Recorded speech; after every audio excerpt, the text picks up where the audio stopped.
Jajaran Ditreskrimsus Polda Sumatera Selatan yang bersinergi dengan Badan Pengatur Hilir Minyak dan Gas atau BPH Migas mendatangi dan memeriksa gudang pengolahan bahan bakar minyak jenis solar yang diduga ilegal yang berada di Kelurahan Gandus, Kecamatan Gandus, Palembang.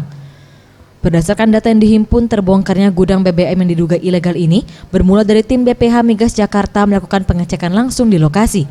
Setelah mendapatkan data, pihak BPH Migas melaporkan hal tersebut pada pihak Polda Sumsel.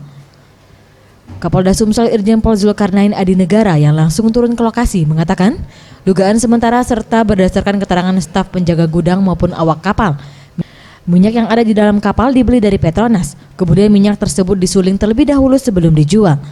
Lantaran perniagaan minyak ilegal ini tidak mengantongi izin dan melanggar pasal 53 huruf D Undang-Undang Migas, maka pihaknya akan menerapkan sanksi hukum. Menindaklanjuti informasi dari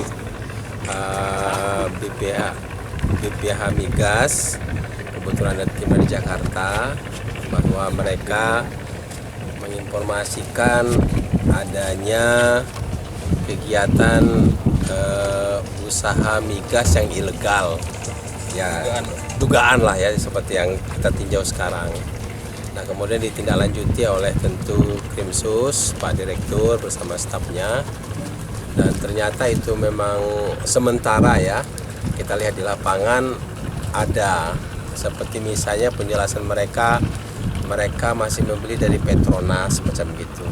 Tapi kemudian mereka saring lagi, walaupun mereka bilang penyaringan atau penyulingan ini karena memang belinya mungkin masih ada unsur karatnya dan sebagainya. Nah, itu penjelasan mereka. Jadi akan kami kenakan ya setidak-tidaknya perniagaan minyak, bahan bakar minyak yang belum ada izinnya sementara ya.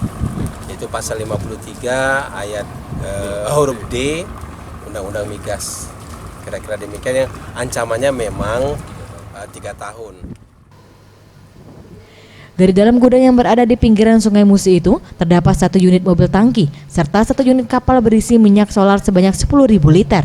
Tak hanya itu, terdapat juga 5 awak kapal yakni berinisial RS, MA, RH, TQ, dan AW. Tim Liputan Sriwijaya TV.